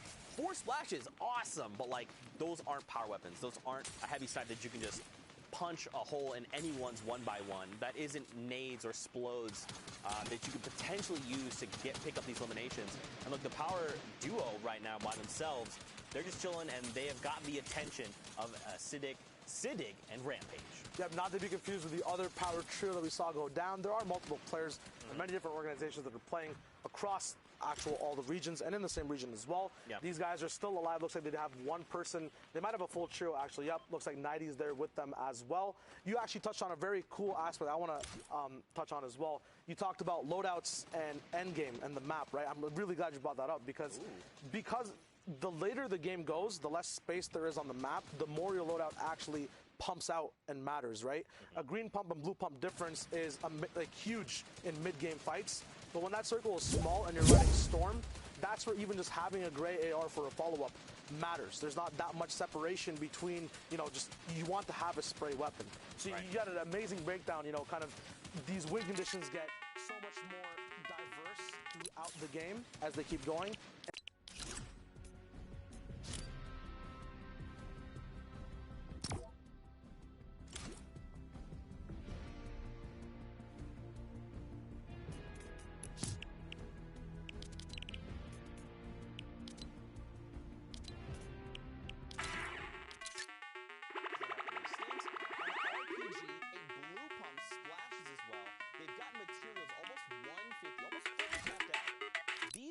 Are looking real good. So now this is going to go back to your shoulder dinks, right? What are you looking to play for? And right now, as the Storm comes in, you're looking to get these tags, right? Anyone's like, oh, the Storm is literally on my back. Time to start moving. Those are those people that these guys are looking to pick up if possible. They're also on the low ground tarp, which is going to kind of shape kind of how they're going to be forced to engage people coming up here shortly. Yeah, these guys are 100% playing the horizontal game. As you said, low ground tarp means you cannot go lower at all. Means that you are fighting for your lair 24/7. The reason people love having mid ground so much is because they can actually move, as you can see, up, down, left, and right. They have an entire new axis they can operate on. But low ground does have its perks, as you saw. Ultimately, no matter what, you end up on the dirt when you're moving around the map, right? If you're not on your builds. So plays like that where you force people down with the trap, they can't move anywhere past you. So they have to interact with you. So owning this lair, although it is the hardest, ultimate low and ultimate height most of the time, it does have some of the most rewarding things because A, you never need to place floors when you're ultimate low, right? Save materials that way. Exactly. You know exactly where your elims are coming from because they're all usually above you or behind you in Storm. You're never going to be challenged from the bottom or diagonally from the bottom at all. You basically have very good camera control around your entire horizontal axis, as well as just looking up slightly to just see what's happening on your floors and if any RPGs are coming down straight up above you. So it's actually not bad to control ultimate low. The only issue being that is everyone's desperation play to go to randomly when they are at the end of the game, right? It's like, hey, I'm in trouble, gotta drop low. So there's so much to take account of on that horizontal plane, it gets hard. Now we're looking at a 6-zone rotation. This is where the action and the meat of the game comes in. The first placement point getting dropped, top 12 now, 34 people alive. Zeke, the heals are still there, so is an RPG. What does that mean for their end game? I mean, right now they want to try and challenge for high ground and get the highest tarp possible and then start raining those RPGs down. And look at this, 700 rounds in that minigun. Dennis wants to try and apply pressure to everyone. It doesn't matter where they are. He wants to use that minigun and try and put them off edge because now look, he's going for height, which is smart, and they actually got it. This is going to be great for them. They can rain down those shots, and everyone that's on those lower ground tarps, though they had the advantage of being lower, now they have to worry about this constant minigun pressure from above on top of people on your tarp, people below you, people also using other types of explodes. Are there stinks in play? There's so many more things that they don't have to worry about being on that high ground tarp. And now they're just saying, yep, everyone down below, just keep worrying. No, it's fine. This minigun, there you go. Spammy, oops, sorry, Spammy. You just got picked up on the crossfire, right? Like, he still gets spammed. He got spammed. I like it. But, I mean, right now, if you're everyone down below, I mean, first of all, let's talk about their HP. Super non-existent. Feasel's there. The other alter ego, is he going to go down? I'm not sure. There was one of the ASMR trios. Top 8, we get another round of placement points. There you go. And now this is just going to be on the this Alter Ego duo and Dennis to try and close out the game. No one's even contested it, by the way. This is the first RPG we've seen go out. So now they're saying, great, everyone else is down below is fought. They're all super low. Let's start using our resources, start trying to burn people down. Yeah, these guys have that default split broken down as well. Dennis on top while making sure that even if there are shockwaves, right, people have learned, they've played around them. Right now, minigun sprays coming down. People have saved their hard mats for this end game, but in doing so, they might have taken tags through their wood moving around in the mid game. Those tags will prove crucial because every minigun shot is 20 to 25 damage on the person straight through their builds. Right now, it's just an easy beam, an easy spray from high ground. We saw Sadig earlier who was controlling one layer of height, ultimately down at the dirt. Klops actually goes down, one of the top trios in the region. Hopefully he makes it through the heats. We will see the standings hopefully at some point. Right now though, Dennis, 4 elims. Mev, another 4. We have a total of 11 elims on this trio at the moment with more to come. There is a top 2 spot available for placement. That minigun is not stopping. All the time they could use for rotating and making sure their builds are fine. They don't need to because their height, they use it on pressure. Gets all the way down the low ground. Siddiq gets that big knot, and Kappa, no joke, this time he gets taken out. Dennis, the whole trio surviving all the way back to retail where we started. What a lore and eventful game, Zeke. That was so much fun. Don't forget, though, that means that Hero Kappa there was, don't forget, he's on Klops and Fizo's team, so placing second is 12 points. So shout-outs to him to making it the last team. Good on you. But now we're going to send it back into the studio with Dr. Lupo. What you got for us? Zeke, Shine, thank you very much. It's interesting to see how over time we've seen a lot of other regions build up around different competitive metas, and now that the Middle East finally has their shot, things are a little different than I think we've expected. We've seen from other regions in the past. It's excellent to see the competitive nature of these Middle East players. And Sundown, what do you think so far? It's been really good. I mean, honestly, a lot of what we expected, the teams who have been up on that leaderboard consistently pushing into really the top 5 in the top 10, they've been up there in our predictions. They all advanced through to tomorrow, and we've seen kind of the disciplined gameplay where people are stacking on their teammates, relying on it, and playing for the late game, doing everything they can to try and avoid those early and mid-game fracas, to avoid kind of those big sharks who are running around looking for the elims and get into those late game scenarios. But I know there are a couple plays you wanted to take a look at specifically here. Very specifically indeed. Now, production prepared a little package for us, specifically I believe around Alter Ego MEV. We're going to take a look at that real quick. Let's jump right into it. This wall, absolutely ridiculous. Now, as you were saying, a lot of the team fire stacking on top of each other and taking shots at players in opportunity positions like this. Gets quick pickup on Teddy's, and it doesn't stop there. You have players rotating from the outside of the map, and you'll notice the shots start, MEV takes a couple, and the comms between these players, it immediately becomes a 3-player beam position where they're up above everybody else. The comms will say, hey, guys, right over here, and everybody, just the team fire out of nowhere, spraying down on the builds as players are trying to make these rotations, and the RPG shots, in Alter Ego on Alter Ego, elimination there in your feed. You hate to see it, but it's communication like that is created, especially in trios. We see it more than in duos or solos, and that's why I'm excited maybe one day squads as well. That team fire is so powerful. Even in a position where you're going to get a third party from another team rotating in. We've seen in a couple of games so far in the Middle East today. You'll have team fire positions, but the pinch from either side. But you have all 3 players taking shots simultaneously on 1 or 2 walls. It's so powerful that not even all the builds in the world can save you from that. And that's putting these players in spots where not just 1, 2, 3 eliminations on from one trio to another, but maybe the team behind that's pushing in, it feeds into a chain of eliminations that's going to push some of these teams higher up the board than I think any of us expected them to go. Yeah, and you're seeing that a lot when you have the 3 players who are stacked on top of each other, and then their comms are there. I mean, we joke about MMB like it's really chaotic, but when they all call out, you see, boom, everyone snaps over, and the team fire happens instantly. You're seeing Middle East put off a lot of that right now, but on our end, yes, there are still some issues going on with the matchmaking on Europe side, so we're going to go to a break right now. While we take some on our end, we will have some additional messaging that is coming forward, so don't go anywhere. We're just hanging out. We will have more games going forward. We're going to continue to fill with the Middle East games as we come back. So we're going to dive in a little bit deeper to them, which is something I'm really excited about because a lot of people don't necessarily get the visibility into this region. They don't have the opportunities to really go in and dive into this gameplay and look into what makes Fiesel, Kappa, and Klops so good, or what makes that Sam trio that much better in seeing different styles of gameplay. It's the same reason why I preached during the World Cup. Go take a look at Asia. Go take a look at Oceania. Go take a look at Brazil, because you're so used to watching just NA East, Europe, and NA West that when you get these different regions, there are really definitive styles and ways to play the game and different utilization of not only maps and rotations, but items. I mean, you see the bubble bounce came out from different ways. You see the Solari grenades coming out of Europe. People are constantly innovating and finding new ways to play Fortnite. And I mean, that emergent gameplay is what I'm all about. The more regions you add, the more variety, the more skill you're going to see. And honestly, the different flavors of gameplay go such a long way. Now, I do want to make a quick note.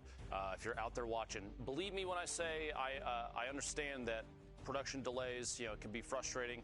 And without a doubt, the people that are in charge of this are trying to work through them as best they can. I would ask the people that are watching, this is from me, this isn't from Epic, this isn't from anybody like that. I'm sure production right now is going nuts, like, what's Lupo doing?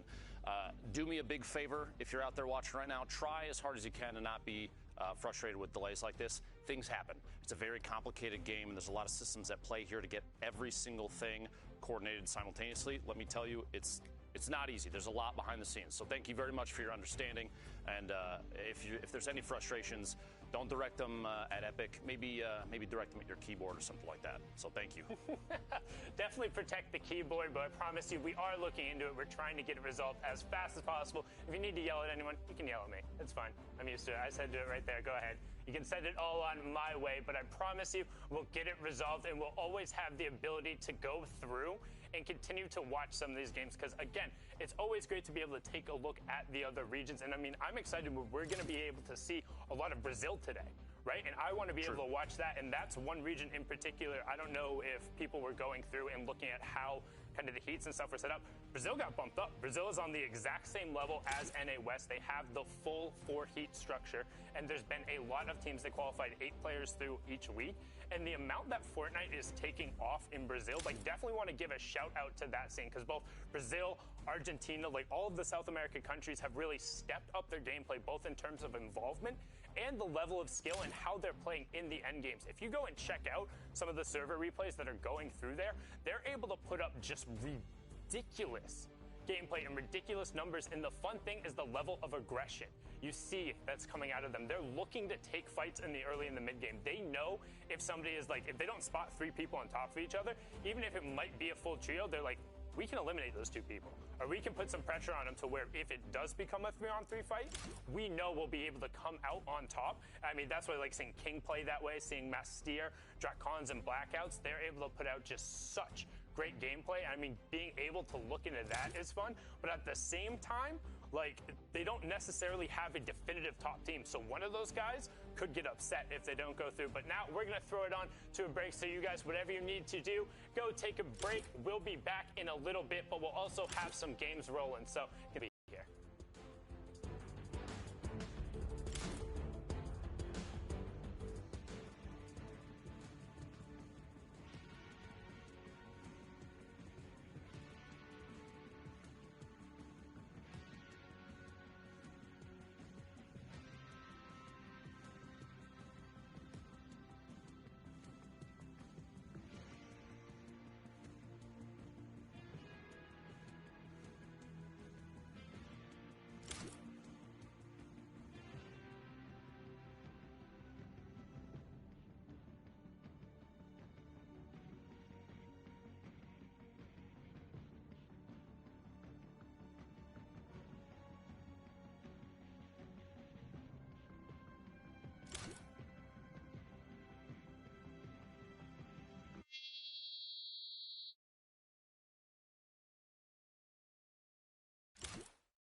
push yourself to a victory royale and also find as many eliminations as possible. In the current Fortnite Champion Series format, every elimination matters, just like it did in the World Cup.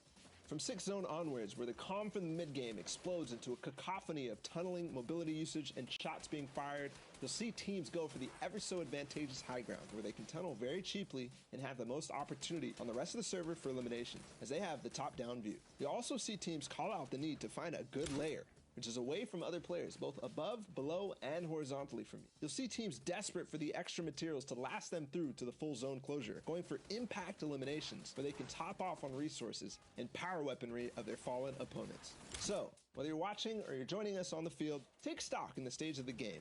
The early game, when you're trying to get the best possible loot while it's still available. The mid game, where you're balancing positioning while maintaining what you built during the early game. And finally, the end game. You spend all the advantages you set yourself up with to earn the victory royale. Use this to form your game plan in order to earn as many series points weekend after weekend. And maybe next time, we'll be watching and highlighting your top plays. This was BallahTW, and I'll see you in game.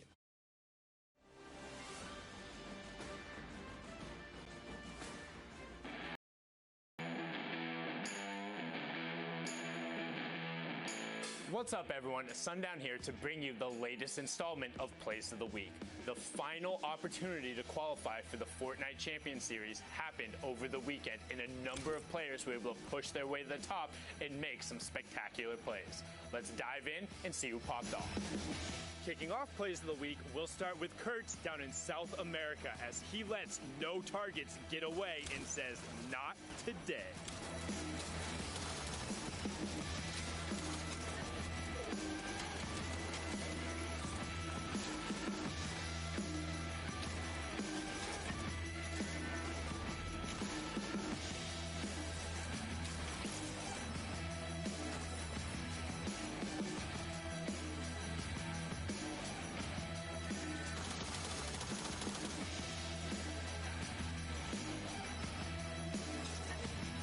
Staying down in South America, we're on board here with Nothing No Name as he's able to pull off the hot feet flank and get the positional advantage to pick up a number of elims.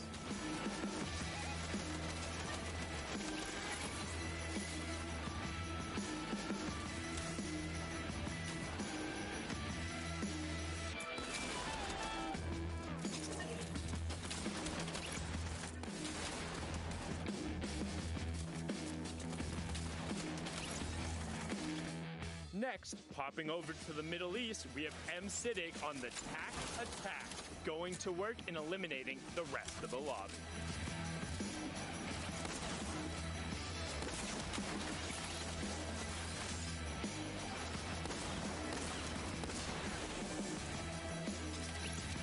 Now, normally we say jumping on over, but this time we mean it quite literally, as 72 hours does the leapfrog to pick up an insane elimination.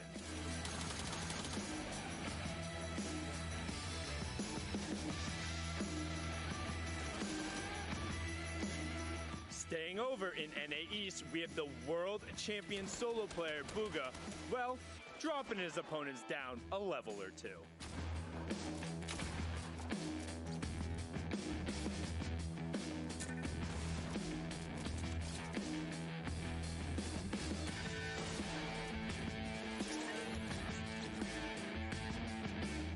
Now, over to Europe as we watch Fnatic Provoked get himself out of a tight situation and be the lone survivor to run the rest of the lobby.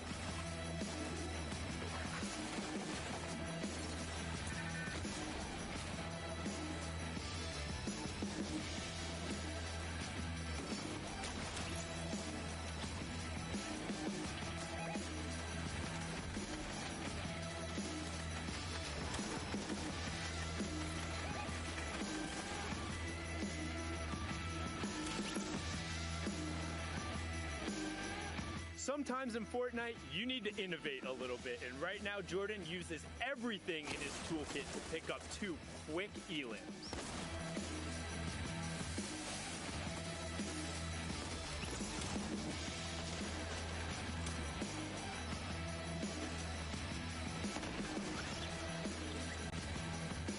And finally, over in NA West, is it a bird? Is it a plane? No, it's Rex getting his high ground shot out and going for a last-ditch effort to get everything he can.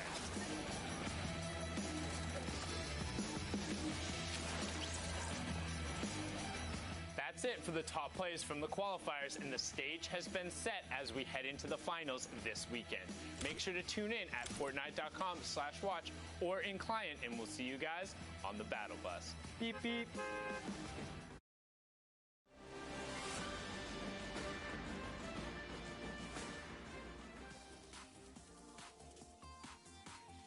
Hey guys, Shio Wager here, and today we're going to be analyzing some of the biggest and most loot-heavy drop spots.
Пацаны, кто-нибудь русский?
interesting to see that multiple teams are contesting for retail. It's one of those power POI spots. Not to, because I know the team hasn't even named, but we're here. This is the place to own. And don't forget, guys, we're tuning in with Middle East region. Action has been popping up all day long, and we're hopping right in. So this is the early taste of what is going to unfold here as our 32 teams are getting ready on the map. Yep, talking about Heat 2, Game 4. There are only 6 games of Heat. There are only 2 Heats in the Middle East region. So this is the backdrop of games that are happening across the world from us. At the moment, though, we're going to be tuning into, looks like another team at retail as well. Falcon 3. Looks like it's going to be an early EM getting knocked down. This house in particular as well, the doghouse, kind of connecting the residential and blacktop site, is kind of the place you kind of fight for control. Actually, this is actually no, Greasy. We're in Greasy. I was gonna interject, but you're kind of just on fire there. Yeah, we actually hopped with another team. We're looking at Greasy here, so you guys know that taco time might happen at any given moment now. And the cool part about that is it starts to heal and regenerate health, and then at the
Ita.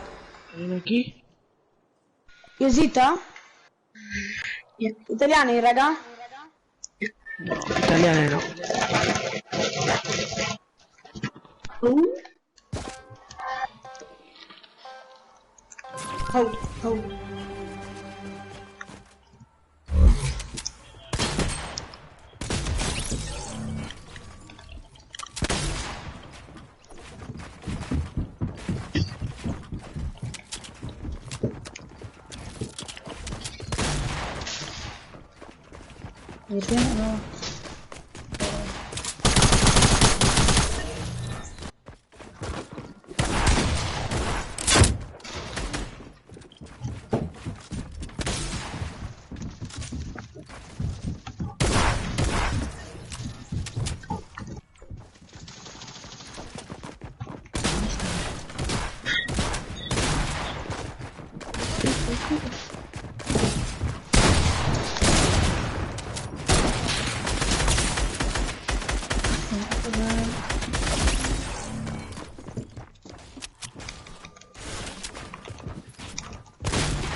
You kidding me? I have to reload whatever fucking single shot.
Oh my god, bro.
قوية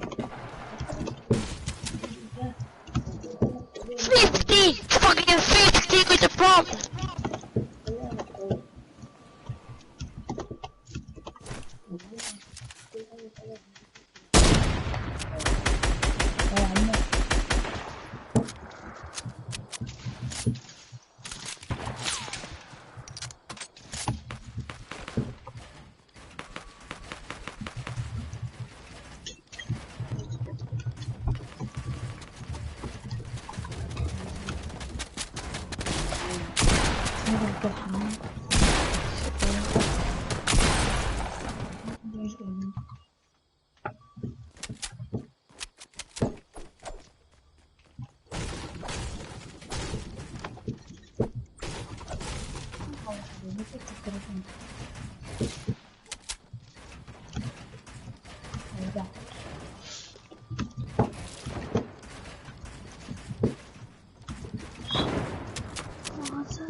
هذا كمبيوتر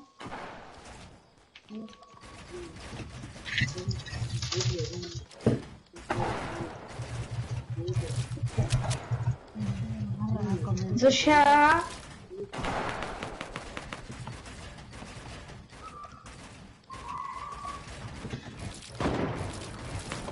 Zosia!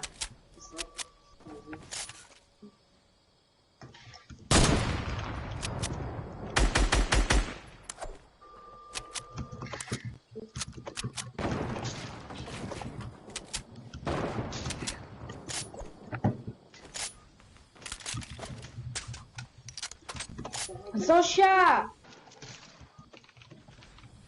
Co robisz? Co?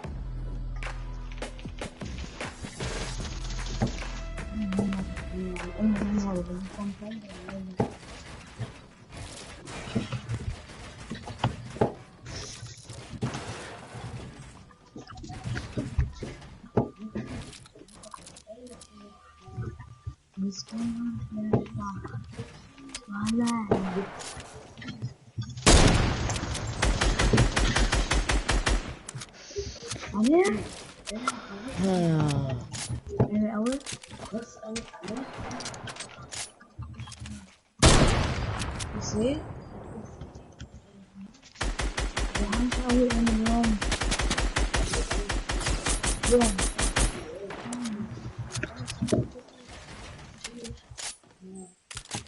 FPS?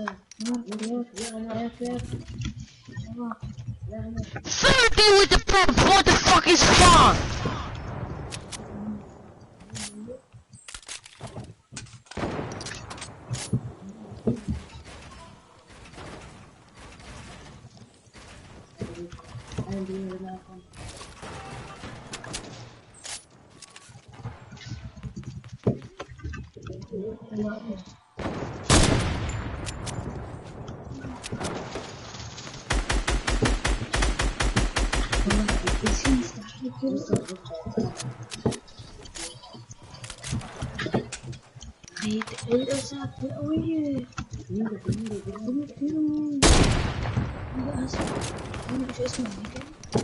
What?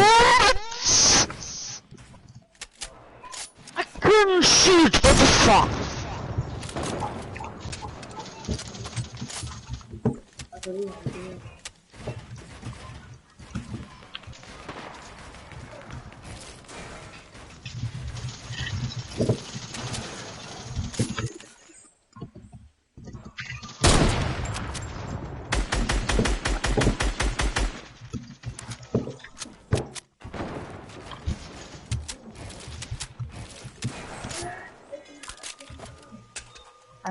لا أنا والله ما أعطيني مش ترسي ما يعني مو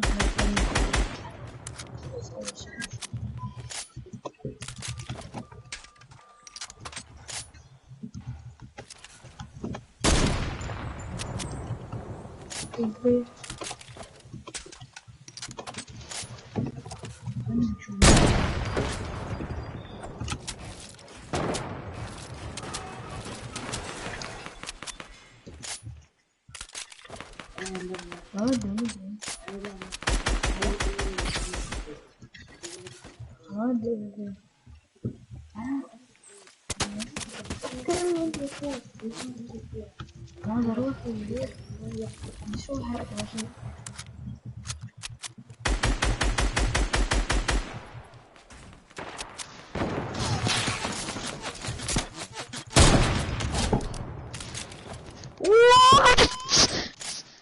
Last shot, you're so lucky, fucker.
والله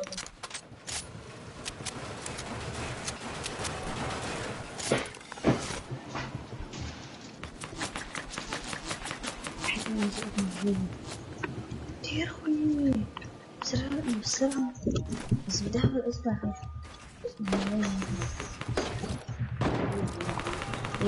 ليش عندي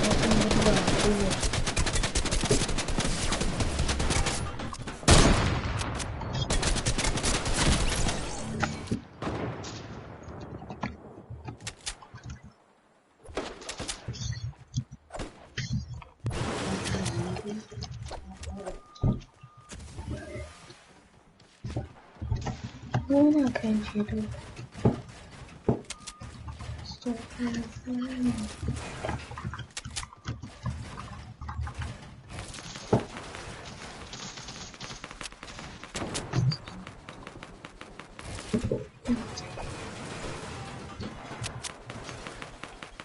وين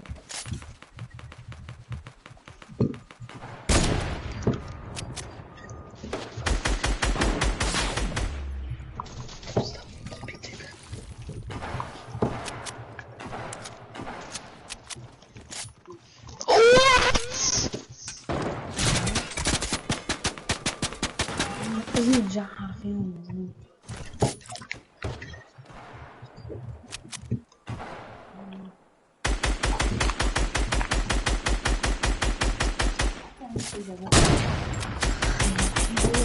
كتير لكن أنا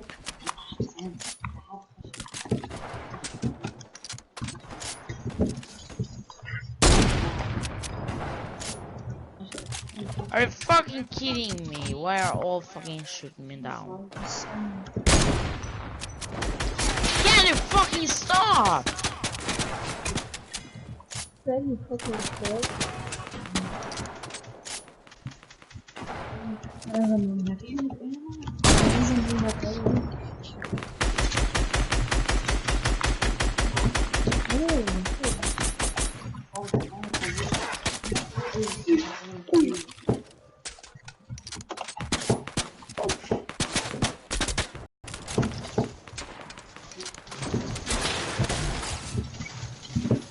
Are you f***ing me?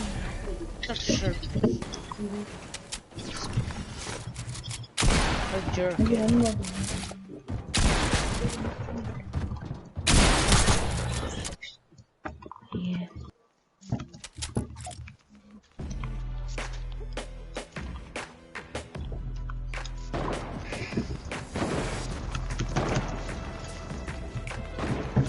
Let's go. Let's go. Жить.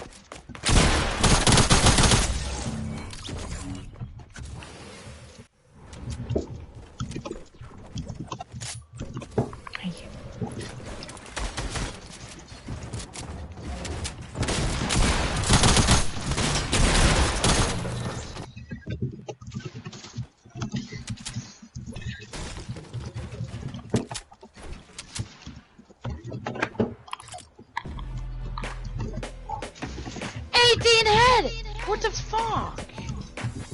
مفيش عندك بيصير حيط مفيش غير في الأدب ما عندك بتعرفي ما عندك الأقل خرايا فيش هيك دايما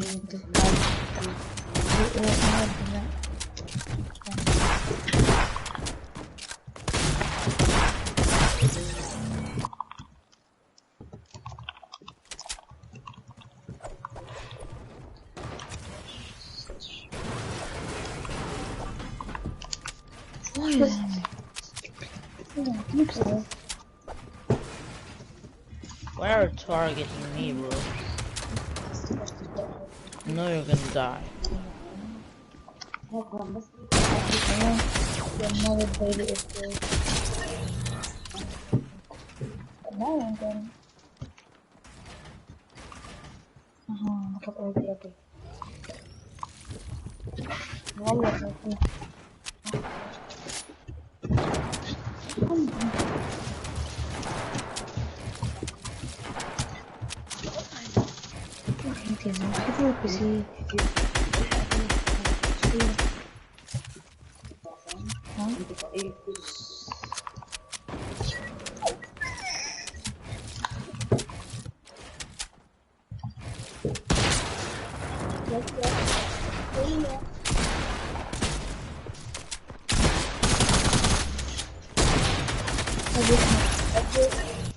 هاي احمد مشجع هاي حبيبي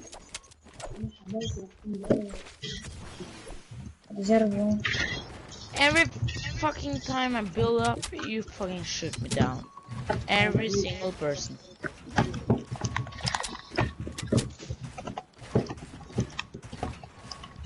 And you are targeting me. طابرة. أنا مش كنت أحمل.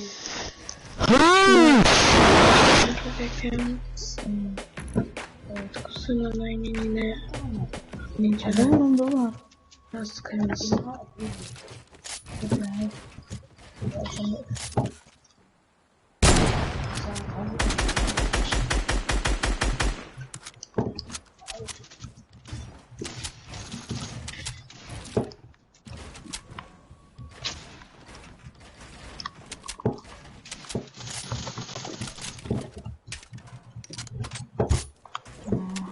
زرع شرف ظلم أنا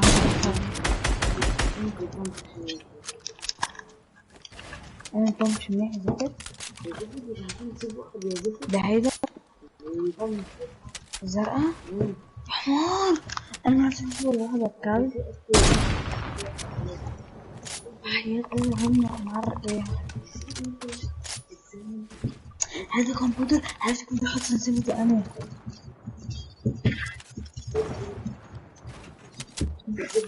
عارفة أنا بالبوم يمكن ألزم من الطرف ده أنا بطء السنسيتي بسرعة وهلا مش عادية يعني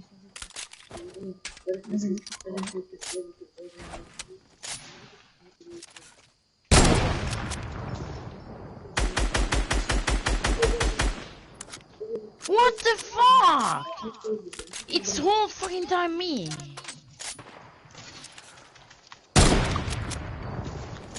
Can you fucking stop? You're such an idiot. fucking baby. I want the fucking movie. Fuck you. شو عندي أموت؟ عندي أموت. هادي شباك. نسوي هنا بس. أنا بترد لي حقي.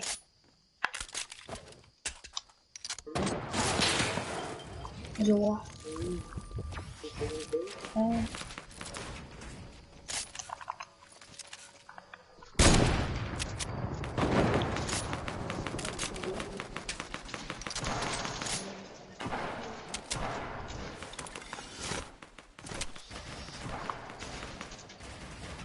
ماسة يلا اخرت انت هنا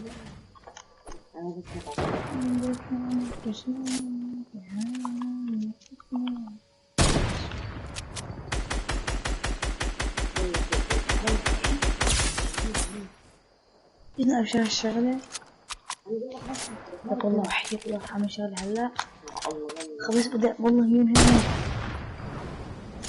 لا انا هلا اتذكرت لو حياة الله بك والله عبروني أعلموا جوالا والله يا ويل مريض That's hilarious, so I can edit. I can't fucking reset my thing. والله ما مشترك أنا خلى فيك What? It's FPS drop. Fuck this.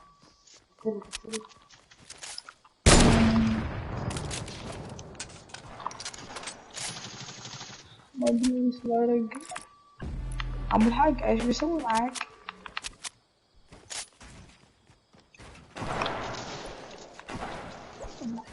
What? This game's still fucking on error. Fuck.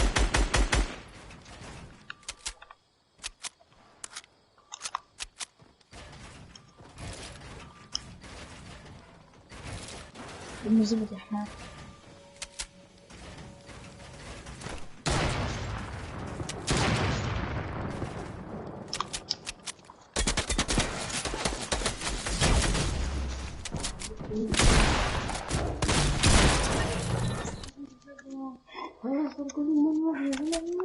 وين هذيك الكوزوفة؟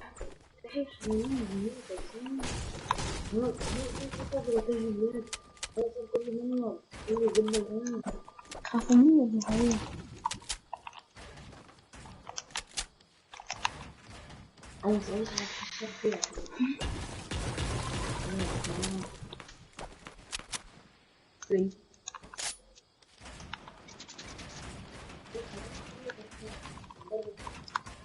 بس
Such a retarded fucking asshole.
You're lagging, you fucking idiots!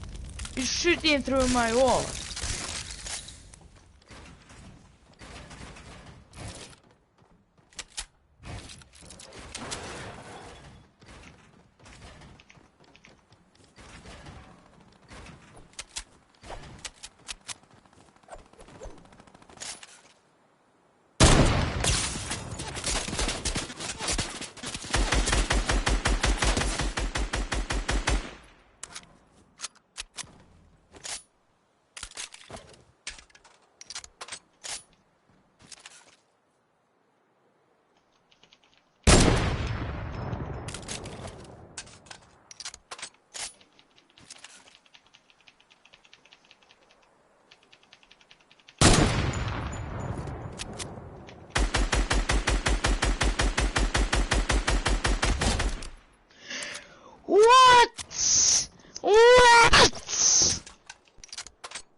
What the fuck? Why didn't my shotgun shoot?